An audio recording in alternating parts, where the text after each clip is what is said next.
في قصة عجيبة بديعة قال فيها عليه الصلاة والسلام: إني صليت من الليل ما كتب لي فنعست في صلاتي فجاءني ربي في أحسن صورة فقال: يا محمد، فيما يختصم الملأ الأعلى؟ قلت: أي ربي لا أدري. قال: يا محمد، فيما يختصم الملأ الأعلى؟ قلت: أي ربي لا أدري. قال: يا محمد، أتدري فيما يختصم الملأ الأعلى؟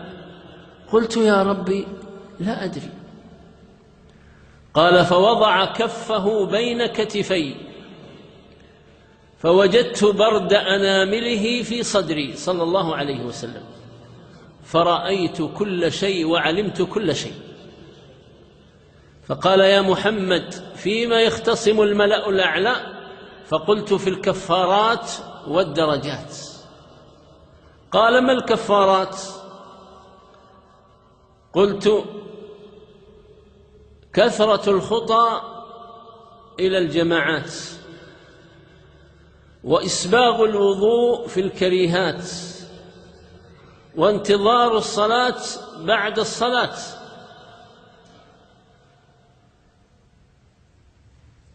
والجلوس في المسجد بعد الصلوات، في روايات مختلفة. فقال: ما الدرجات؟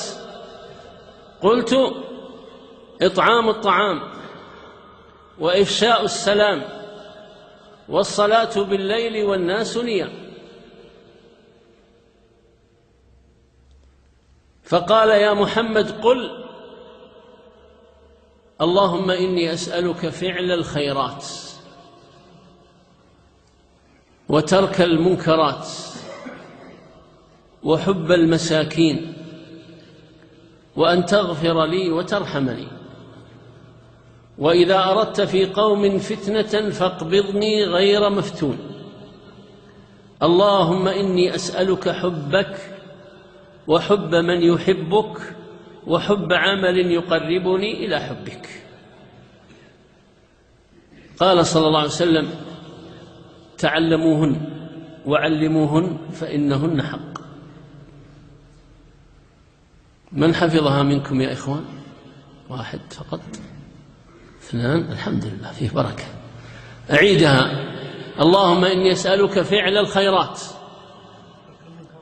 وترك المنكرات وحب المساكين، وأن تغفر لي وترحمني، وإذا أردت في قوم فتنة فاقبضني غير مفتون. اللهم إني أسألك حبك وحب من يحبك وحب عمل يقربني إلى حبك.